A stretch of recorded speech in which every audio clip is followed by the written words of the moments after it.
través de mí, entrarás en la ciudad del llanto. A través de mí, entrarás en el dolor eterno. A través de mí, entrarás en medio del pueblo perdido, el infierno de Dante está bien, no podrás conducir si sigues con esa mierda. Mark le arrebató las llaves a Scott, quien ni siquiera se molestó en protestar mientras se bebía a toda prisa su segunda lata de cerveza de 20 onzas. Eructó con fuerza, limpiándose la espuma de los labios con la manga de su gabardina negra. Sí, ¿por qué crees que hago esto? Ya te toca conducir al menos 30 millas, dijo, mientras bebía el licor de Malta con un sorbo de su petaca, como una garantía adicional de que ya había superado el límite legal. Ahora, si no te importa, voy a comprar boca barata y Pop-Tarts. Vuelvo enseguida. Desde la gasolinera, Josh miró la hora en su teléfono. Date prisa, Scott, quiero llegar a Asheville antes del mediodía. La cuarta miembro del grupo, Chloe, estaba desconectada de la conversación por sus auriculares. Para ella, este viaje consistía en llenar su portafolio con fotografías en blanco y negro de edificios en ruinas. El tipo de cosas que la harían parecer una persona integral sin necesidad de un gran esfuerzo. Todos tenían su razón para viajar a Asheville, Kentucky. Mark quería tener una aventura divertida y espeluznante, y quizás acercarse un poco más a Chloe. Josh quería mostrarle a la gente cómo la minería de carbón destruye hogares, ecosistemas y belleza natural. Y Scott, bueno, quería visitar la casa de su infancia. Y beber, mucho, por supuesto. Juntos, se dedicaban a las leyendas, la antigua práctica de visitar lugares extraños de mitos urbanos. Lugares como el monumento de la silla de Bair, las playas gritonas o el cementerio de las puertas de la araña. Sitios populares visitados frecuentemente por grupos de turistas o adolescentes alborotadores, lugares con una historia de lo trágico, lo horroroso o simplemente la clásica aclamación sobrenatural. Cualquiera con un auténtico sentido del escepticismo que haya visitado esos lugares sabe que una aparición fantasmal no es más que una preparación psicológica. Historias que son solo eso, palabras aterradoras que no significan nada, pero que aún así logran engañar al cerebro de reptil y poner los pelos de punta. Y en su mayor parte, esta era la suposición de trabajo de Asheville. La única diferencia perceptible era la escala. Asheville era una ciudad entera y no un puente o una granja. Vamos. Gritó Scott mientras tiraba su alcohol al asiento trasero de su Saturn del 2003. Josh colgó el surtidor de gasolina, Mark giró el motor y se fueron a las colinas. Aproximadamente 9 minutos después, Mark tuvo una idea. ¿No pagaste por eso, verdad? Le preguntó a Scott, ahora irritado con su comportamiento cada vez más errático. Claro que no, idiota, respondió, comenzando a abrir su pastel de tostadora con los dientes. No quisieron cubrir una parte justa de la gasolina. Ahora tengo que robar cosas. De verdad que es más culpa suya que mía. Scott dio un mordisco a la delicia glaseada que se desmoronaba sin preocupación. Eres un maldito imbécil, lo sabes, ¿verdad? Scott simplemente se rió para sí mismo. A estas alturas del viaje, no había nada realista que ninguno de ellos pudiera hacer para vengarse de él. Era el coche de Scott, y él era el único de los 4 que sabía cómo llegar a Asheville. En los 15 años transcurridos desde su abandono, ningún mapa de carreteras nuevo tenía impreso el pueblo en un radio de 10 millas. El GPS no registraba el lugar, y los 2 puentes que conducían al pueblo habían sido demolidos y marcados con barricadas por si alguien se equivocaba de dirección. Además, la patrulla del sheriff del condado tenía órdenes de arrestar a cualquiera que entrara sin permiso en los límites de la ciudad. Scott sabía cómo sortear estas barreras, pues había vivido en el pueblo hasta los 10 años, grabando gran parte de la geografía en su memoria a largo plazo. Tras unos minutos de silencio, Josh decidió empezar a trabajar en su proyecto ambiental y le pidió a Scott que hablara sobre lo que recordaba del desalojo forzoso de su familia de su propiedad. Le mostró una grabadora de audio digital cerca de Scott. Era el 2 de octubre de 1999, aproximadamente a las 8:13 am de un jueves, cuando la Guardia Nacional llamó a nuestra puerta. El cielo estaba nublado, llovía ligeramente y la temperatura era de 24 grados Celsius. La escuela había estado cerrada el día anterior debido a su proximidad a los incendios. Scott narró con la mayor coherencia posible. Le ayudó a tener mejor memoria que la mayoría, incluso borracho. Tampoco le vino mal haber practicado su discurso antes con Josh en el motel. Nos dijeron que el azufre que se había encendido con el carbón antracita se estaba oxidando en las nubes, produciendo lluvia de ácido sulfuroso y sulfúrico. El gobernador había declarado dominio eminente sobre las propiedades de todos mientras la EPA intentaba limpiar el desastre. Nos dieron 24 horas para desalojar antes de que los crecientes niveles de monóxido de carbono alcanzaran una concentración letal, pero sugerimos que nos fuéramos lo antes posible. Mi padre montó en cólera, insultando a los soldados sobre una conspiración para robarle sus tierras y derechos mineros. Intentaron asegurarle que sería compensado y que le darían un nuevo hogar en Frankfurt. Él y mi madre habían estado discutiendo toda la noche sobre irse. Ella quería irse, él quería quedarse, pero no había manera de convencerlo. Siempre había sido un hombre delirante, siempre despotricando sobre estelas químicas, helicópteros negros, los Illuminati y cualquier otra cosa que lograra captar su atención. Dudo que alguna vez se encontrara con una teoría de la conspiración que no le gustara, pero nunca actuó tan irracionalmente como ese día. Creo que simplemente se le fue la olla cuando vio esos jeeps entrar en su casa. Es decir, ni siquiera era discutible que se tratara de una emergencia legítima. Justo el día antes, una veta de carbón se incendió bajo Chuck's Gas and Go. Todos oímos la explosión, vimos el humo. Pero él no hizo caso. Mi madre se fue en ese mismo instante, me metió con el equipaje en uno de los jeeps blindados de los guardias.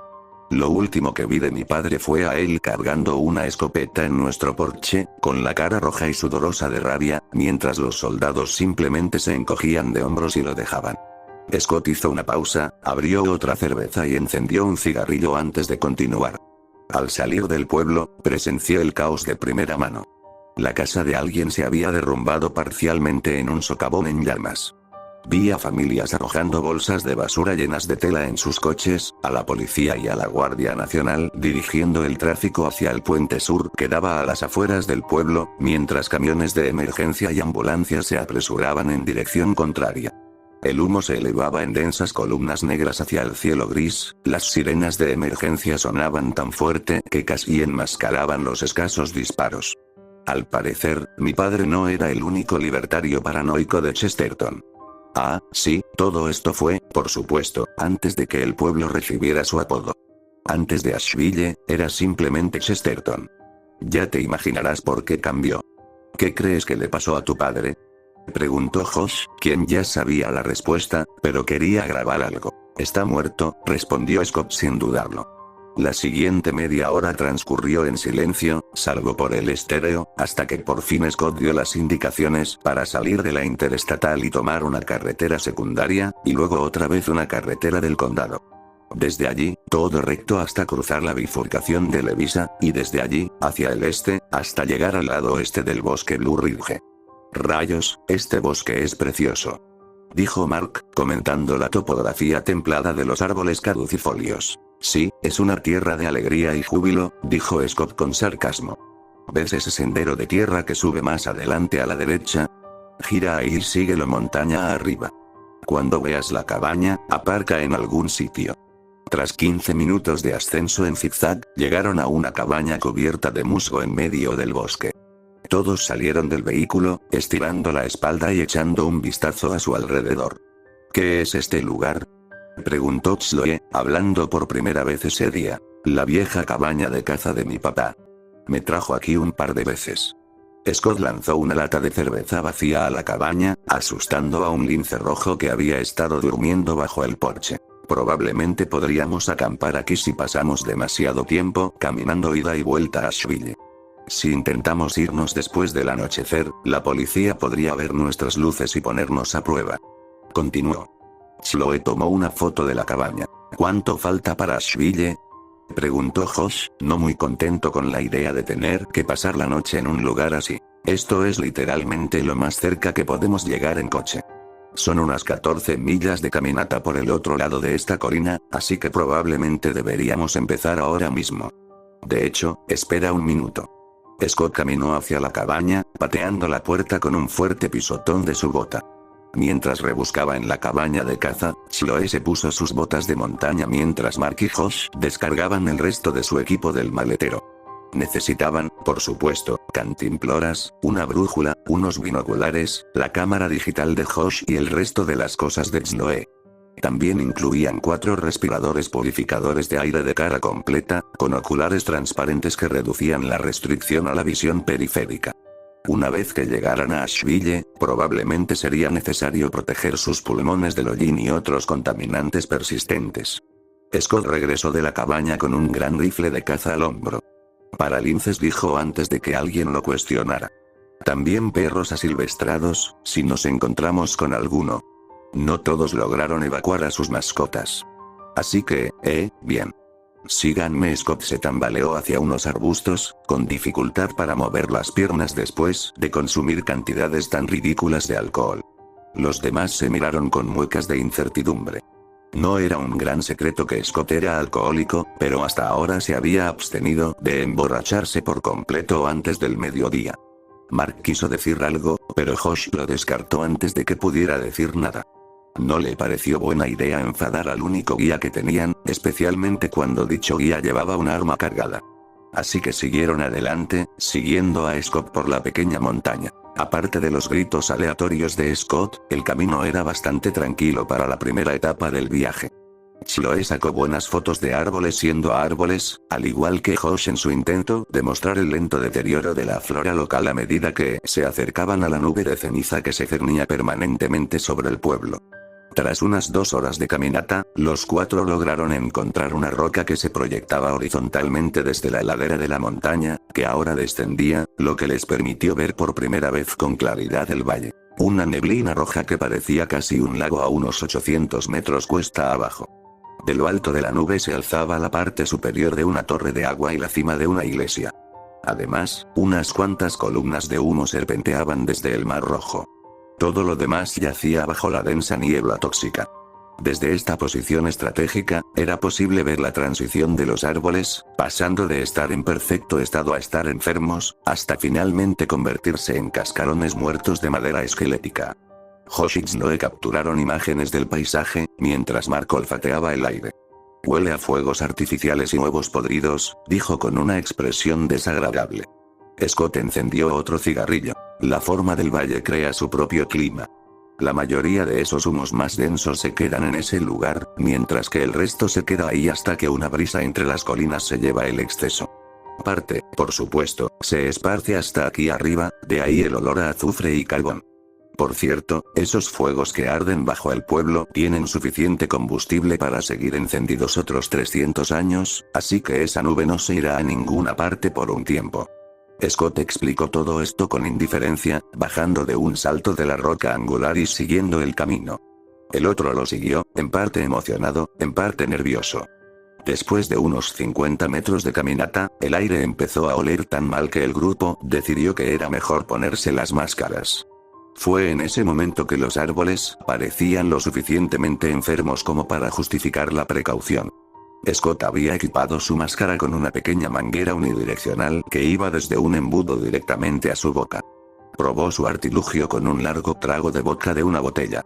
«Tengo sed», gritó justo antes de bajar a la nube. «Pues no deberías estar tan borracho tan temprano», le gritó Mark a través de su respirador. Chloe puso los ojos en blanco y echó un poco de agua en el embudo de Scott. «Gracias, cariño», dijo Scott agradecido. «Ahora, todos, escuchen, joder. Erupto. Vamos a bajar a esa nube. Ustedes se tomarán unas fotos espectaculares, y yo vomitaré en mi vieja casa. Luego nos vamos y cagamos. ¿Entendido?» El grupo asintió. «De acuerdo, hagámoslo». Los 4 caminaron hacia la nube. Lo primero que notaron fue el camino. Habían logrado llegar a la calle principal, y la vista del camino sirvió de ejemplo para el resto del pueblo. Una fisura profunda y sinuosa recorría el camino a lo largo, de la cual salía lo que parecía vapor periódicamente. Josh registró todo lo que vio. Scott sacó una cerilla. «Mira esto», dijo, tirándolo al pavimento. Unos segundos después la cabeza estalló en llamas. «El suelo está lo suficientemente caliente como para encender las cabezas de cerillas. Cuidado aquí. Unos minutos más y esas botas tuyas van a ser un charco de goma derretida. Sí, no hagamos eso», dijo Mark, moviéndose hacia la acera. Tocó el concreto y lo encontró lo suficientemente frío como para pararse con seguridad. Mirando hacia arriba, vio el cartel. Advertencia. Decía. El suelo puede derrumbarse repentinamente. ¿Qué demonios? ¿Qué tan peligroso es realmente este lugar? Preguntó en un tono enojado. Josh y Scott rieron. Amigo, ¿en serio no investigaste sobre este lugar? ¿Por qué demonios crees que estamos usando máscaras de gas e intentando evitar a la policía? Por supuesto que es peligroso, dijo Josh, filmando la reacción de Mark al cartel. Vamos. Scott dijo que el primer sumidero apareció cerca del cementerio. Vamos a comprobarlo primero. Los cuatro caminaron uno al lado del otro por la carretera principal hacia Asheville.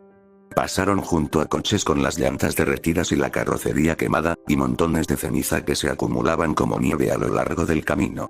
Un coche en particular tenía un símbolo extraño grabado en la puerta del copiloto. Una cruz doble con un 8 en la base. Azufre, dijo Scott, observando el grabado con recelo. Como lo llamaban los alquimistas. Luego, ese tipo de los 60 lo adoptó como la cruz satánica. Mira. Scott se arremangó la gabardina para mostrar el tatuaje del mismo símbolo en el antebrazo. ¿Por qué demonios tienes eso? Preguntó Mark. Siendo el único religioso del grupo, se alarmó un poco al verlo. También le pareció extraño que conociera a Scott desde hacía 3 años sin haber visto su brazo hasta entonces. Scott, sin embargo, no respondió y siguió caminando. Pasaron junto a un parque infantil donde la pintura de las estructuras recreativas había sido desprendida con ácido, y el metal que había debajo estaba parcialmente deformado en trozos de acero desfigurados. Chloe, por supuesto, tuvo que sacarse una foto de la cabeza de un payaso que se había derretido casi hasta un estado irreconocible, casi demoníaco. Finalmente, se encontraron caminando por la parte del centro, donde los edificios más altos se alzaban paralelos. Algunos se derrumbaron por su propio peso, otros lograron mantenerse en pie después de todos estos años. En ambos casos, la neblina rojiza daba a las estructuras la apariencia de monolitos fantasmales en lugar de pastelerías y tiendas de todo a $1. La primera sensación de escalofríos comenzó a instalarse al comprender lo verdaderamente abandonado que estaba el pueblo. Mark miró a su alrededor, a algunos rectángulos oscuros que solían ser ventanas.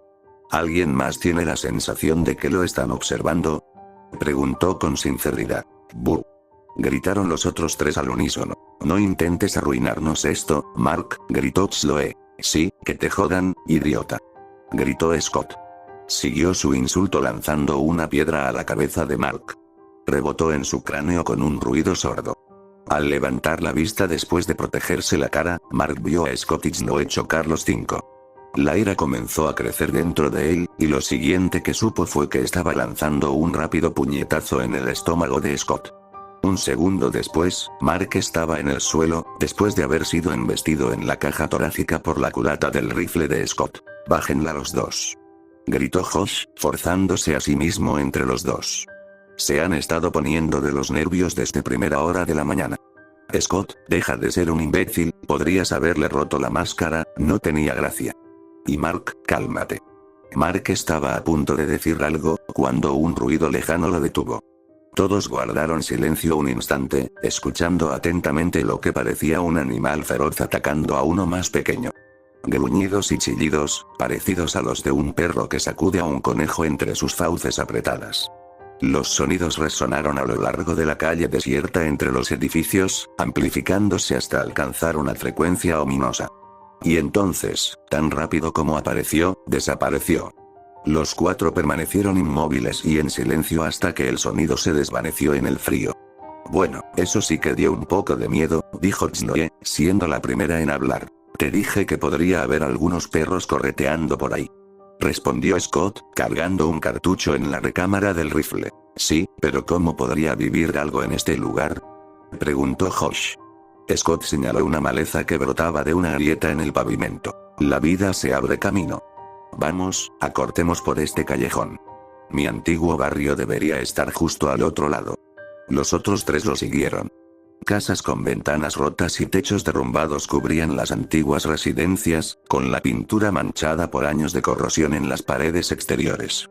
Chloe se detuvo para un par de fotos, mientras Josh grababa un socavón con pequeñas llamas que salían de los bordes interiores, un socavón que una vez fue el jardín delantero de alguien.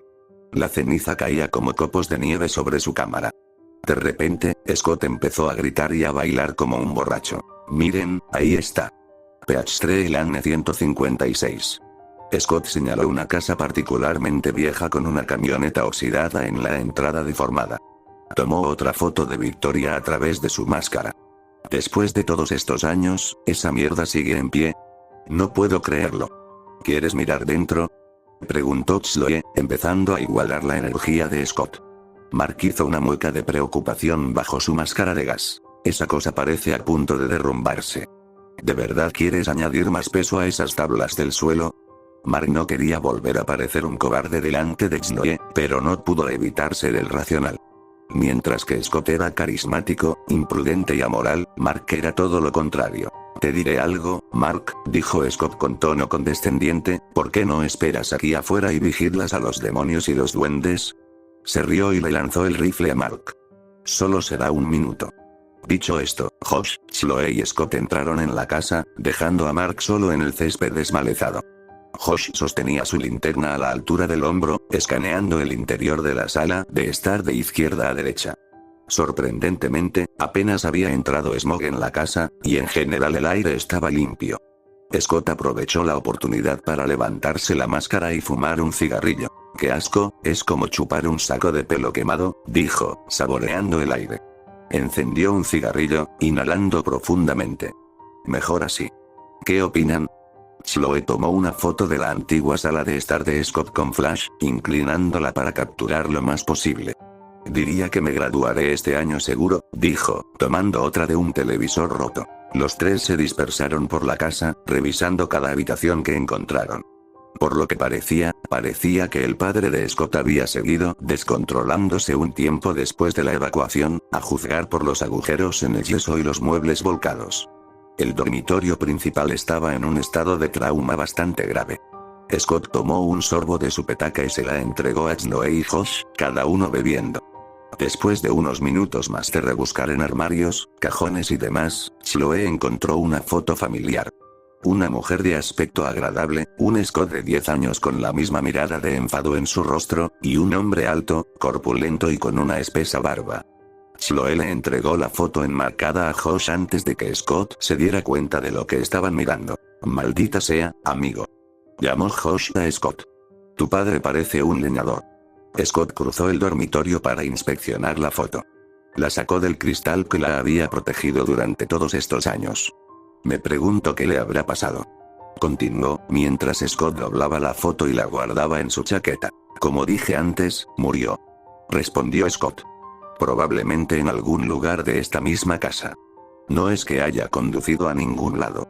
La camioneta sigue en la entrada. Josh y Chloe se miraron el uno al otro con la misma idea en mente. ¿Quieres encontrar el cuerpo? Ambos preguntaron, sabiendo cuál era el único lugar de la casa que no habían registrado. Por supuesto, dijo Scott, tomando otro trago de su petaca antes de volver a cerrarse la mascarilla.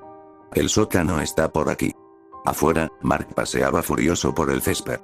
Sus expectativas para este viaje eran prácticamente lo contrario de lo que había deseado. Scott probablemente se acostaría con Chloe en un motel de vuelta a casa, mientras que Josh, su mejor amigo, estaba más preocupado por su estúpido proyecto que por defenderlo. Para colmo, lo habían dejado afuera, en la espeluznante neblina de un pueblo condenado a muerte que se asentaba sobre un abismo en llamas. Decidió. Cuando los demás terminaran de tontear en la casa, se iría. Volvería al coche solo si hacía falta, pero no iba a pasar ni un minuto más en aquel infierno. Se apoyó en el parachoques trasero de la camioneta despintada, dejando escapar un suspiro que le nubló la vista por un instante.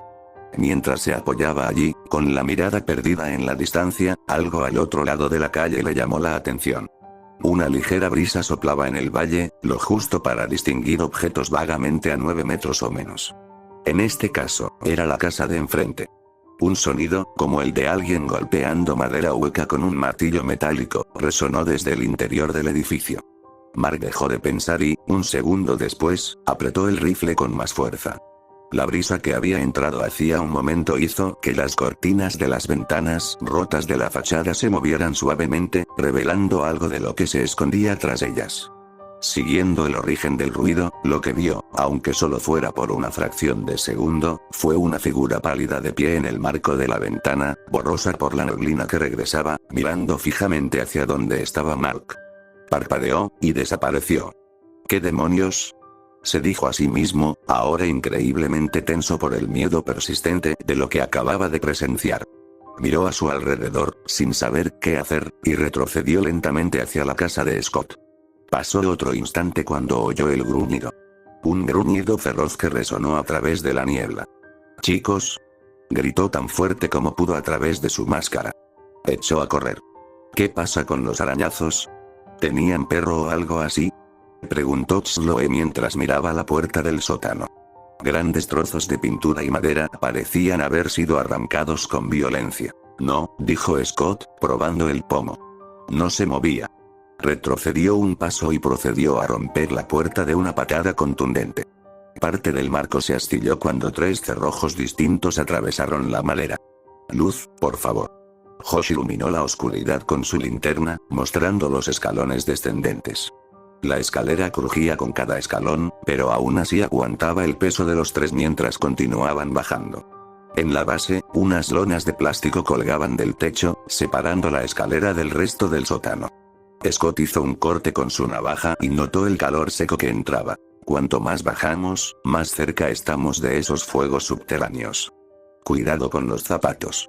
Los 3 entraron al sótano propiamente dicho. Chloe y Josh iluminaron el lugar con la nueva linterna de Scott. El suelo estaba ciertamente caliente al tacto, pero no tanto como se esperaba. Mirando a su alrededor, era un sótano normal, con almacenes de comida enlatada caducada, cajas de cartón llenas de adornos navideños y un par de armeros. Sin embargo, lo primero que llamó la atención fue la fisura que recorría el suelo de hormigón desnudo a lo largo del muro este. La otra era un esqueleto envuelto en pelo seco y pañuelos de papel apoyado en la esquina. «¡Oh, mierda!», gritó Josh, casi dejando caer su linterna. Scott le dio una palmadita en el hombro. «Sí. Ahí está papá». El muy cabrón no me soltaba. Scott se acercó al cadáver, examinándolo desde todos los ángulos. Una escopeta sostenía entre sus brazos, desplomada casualmente a un lado. Scott vio el casquillo en el suelo a un lado y trazó el ángulo del agujero en su cráneo hasta la mancha oscura en la pared detrás. O tal vez sí. Scott se encogió de hombros antes de intentar arrebatarle el arma de las manos del muerto. Josh levantó su linterna hacia el lado derecho de los restos, notando el símbolo alquímico del azufre dibujado en la pared con aceite de motor. Debajo, había palabras escritas. «Los demonios están en todas partes», decía. Scott, ¿qué demonios?», preguntó Josh. En ese momento, estaba justificadamente perturbado, tras haber presenciado los restos secos y correosos de un cadáver humano y un mensaje críptico que aludía a algo claramente siniestro. Scott se acercó al sigilo.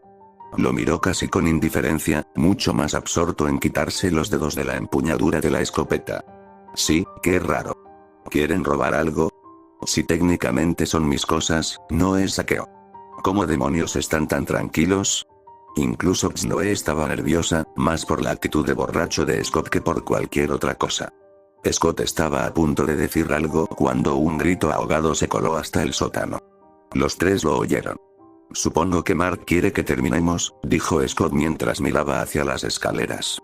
«Vamos, ya lleva bastante tiempo ahí fuera». La sensación de verdadero miedo surgió después de que los 3 regresaran a la neblina. Mark no estaba por ningún lado. Josh se deslizó la máscara lo suficiente como para emitir un par de buenos gritos, pero no se oyó nada en respuesta. «Maldita sea», gruñó Scott. «Ese imbécil todavía tiene mis llaves. Si se acobarda y vuelve corriendo al coche, juro que lo mataré». Scott procedió a maldecirse a sí mismo incoherentemente mientras Chloe y Josh intentaban por todos los medios averiguar qué hacer a continuación. Probablemente se asustó o algo así y se fue sin decir nada. «Es así de pasivo-agresivo y no creo que quisiera confrontar a nadie», racionalizó Chloe. «Cierto, pero no conoce este lugar en absoluto. Es tonto, pero no tanto como para andar por ahí solo». Josh se sentía cada vez más aprensivo. Scott pateó el lateral de la camioneta oxidada con tanta fuerza que tiró la puerta del pasajero justo cuando se oían más ruidos de animales en la distancia. Vale. Le gritó a nadie en particular. Los ruidos espeluznantes asustaron a Mark, y como un cabrón, corrió de vuelta a la cabaña sin decirnos nada. Son unas 3 horas de caminata, así que si nos damos prisa y no se pierde y cae en un socavón, deberíamos poder alcanzarlo justo a tiempo para patearle el trasero. Buen plan. Un plan genial, joder. Scott dio un trago excepcionalmente largo de su petaca, dejándola vacía en el proceso. Bien, vámonos. Chloe y Josh lo siguieron entre la niebla carmín. Así, quédate así, dijo Josh mientras ataba parte del vestido roto en un cabestrillo. Temblaba, pero aún así logró apretar el nudo. Chloe le dio las gracias con la mirada, pero aún le costaba encontrar las palabras. Scott echó un vistazo a través de las cortinas de la boutique nupcial, observando lo poco que podía de la calle. Eso ha sido lo más aterrador que he visto en mi vida. Habló en voz baja, alejándose lentamente de la ventana. Vertió un poco de agua en su embudo, sintiendo los efectos deshidratantes del alcohol, pero sin expresar ningún deseo de estar sobrio pronto. Rodó una de sus botellas de vodka sin abrir hacia Josh y Chloe, que estaban escondidos detrás del mostrador de caja. Los 3 se habrían adentrado más en el edificio, de no ser porque la mitad posterior del almacén se había derrumbado, y el resto hacía demasiado calor para estar allí mucho tiempo. Incluso aquí, en la sala de exposición, algunos de los maniquíes eran figuras parcialmente derretidas, atrapadas en sus vestidos de dama de honor, con los rostros deformados y los brazos levantados en ángulos incorrectos. Josh se echó vodka en la pierna donde se había hecho el corte y se ató una especie de volante alrededor del muslo para ayudar a que sangrara. Chloe bebió un trago con la mano sana. Habían entrado en esa tienda justo después del ataque, esquivando a esa cosa al doblar unas esquinas. Scott fue el único que salió ileso, pero, claro, fue el único que se defendió. Claro que, en el caos del momento, no salió tan bien como esperaban. Siento haberte roto el brazo. Scott se disculpó por la patada fallada. Mejor que volarme la cabeza, respondió Chloe. Ya nadie estaba realmente enfadado. Probablemente fueron sus disputas las que atrajeron a la cosa hacia ellos en primer lugar. Una cosa podrida y putrida. Una masa de piel y moscas que acechaban en la neblina carmesí, esperando, acechando y furiosa. Escucha, Scott empezó a pensar con claridad en la situación. Nos quedan unas 3 horas antes de que haya que cambiar los filtros. Para entonces, el sol se estará poniendo tras esas montañas. Si eso ocurre mientras aún estamos bajo la nube, no habrá salida. Los otros 2 asintieron. Lo que también se omitió fue el hecho de que la piel húmeda y expuesta comenzaba a inflamarse y a escocer por la multitud de contaminantes. Scott cargó algunos cartuchos más en su arma, Josh comprobó que su videocámara seguía funcionando y Chloe se colgó la mochila a la espalda. ¿Listos?, preguntó retóricamente, de pie junto a la puerta principal. Los demás asintieron de nuevo. Scott abrió la puerta de golpe y echaron a correr. Mark subió la colina lo más rápido que pudo. Tenía las piernas débiles, apenas lo sostenían contra la pendiente, pero siguió adelante, sabiendo que si se detenía, descansaría demasiado y lo que fuera que lo seguía lo alcanzaría. No podía verlo, pero podía oírlo, quizá a 20 metros, quizá más cerca. Llevaba tanto tiempo corriendo que apenas tuvo tiempo de asimilar la culpa por haber abandonado a su amigo. El sudor y las lágrimas se mezclaban en su camino por el rostro. Murmuraba oraciones con la respiración entrecortada. Por fin, tras horas de correr despavorido, esconderse, gritar de terror y correr por su vida, Mark había llegado al otro lado de la montaña. Solo sería un corto descenso hasta llegar al coche, y unos minutos después, incluso pudo verlo. Solo que algo hizo dudar a Mark. La visión de 2 coches de la policía del condado esperando pacientemente junto al Saturn. Le tomó un momento recomponerse, impulsado por el continuo ruido de ramas que se rompían y pasos que se acercaban desde la cima, recordándole que la policía era la mejor opción. Tiró el rifle de caza y la máscara al suelo y encontró la fuerza suficiente para correr el resto del camino hasta la cabaña. «Oigan», gritó, agitando las manos mientras se acercaba a los oficiales. Ambos lo miraron, indicándole que se acercara. «¿Es tu auto?», preguntó uno con tono autoritario. No. Es de mi amigo», respondió, intentando recuperar el aliento. «¿Hay otros contigo?» «¿Cuántos? ¿Y dónde?», preguntó el segundo. Mark miró por encima del hombro, comprobando si lo seguían, mientras dejaba a los oficiales saber implícitamente dónde estaban los demás. ¿Sabían que han estado invadiendo propiedad federal? ¿Creen que es una broma? Mark hizo una breve pausa. No. No es broma.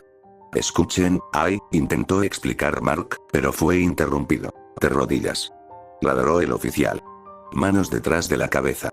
Mark obedeció, aún seguro de que esto era mejor que la alternativa, y aún con la esperanza de que alguien enviara ayuda para los otros 3 que seguían en Asheville. Estaba seguro, eso era, hasta que ambos oficiales levantaron sus armas. ¿Tienes idea de lo peligroso que es aquí?, dijo el primero. Scott observó las manchas de sangre que salían de la nuca de Mark a través de la mira del rifle de caza. Medio segundo después, el sonido de los disparos llegó a sus oídos. Estaba boca abajo, usando el suelo para apuntar con firmeza. Su labio se curvó de ira, casi llegando a sus fosas nasales. Centró el rostro de un oficial bajo la mira. Disparó una bala, metió otra en la recámara, y luego otra. Ambos cuerpos cayeron como muñecos de trapo. Esperó un instante, solo para asegurarse de que no hubiera otros, y se levantó, caminando rápidamente el resto del camino hacia la cabaña de caza. Chloe fue la primera en irse. Una cosa en llamas saltó entre la nube y la derribó en un socavón. Josh fue arrastrado por largos brazos que se extendían a través de la neblina, atado a un cuerpo que Scott no podía ver. Intentó perseguirlo, disparando tiro tras tiro hacia donde creía que estaba la bestia. Media cuadra más adelante, solo encontró la videocámara de Josh y parte de su mandíbula. Hizo el resto por su cuenta. Al llegar a la cabaña de caza, se tomó un momento para sacar las llaves del cadáver de Mark, destrozar los ordenadores policiales del coche, destrozar sus cuadernos y pisotear sus radios antes de entrar. Mirando a su alrededor por segunda vez ese día, desdobló el retrato familiar que llevaba en el bolsillo del pecho. En el reverso había unas palabras. Lo encontré en las minas. Lo escondí bajo las tablas del suelo. Sé que trabajan para el diablo, pero no me asustarán. Debajo de la escritura había otro dibujo de ese símbolo de azufre. Scott pateó la querida alfombra de piel, dejando al descubierto unas tablas sueltas, una marcada con el símbolo. Scott levantó la madera. Su rostro pasó de la fatiga y la rabia a una sonrisa. Así que ahí lo pusiste, se dijo. Se metió la calavera bajo el brazo, teniendo en cuenta los cuernos.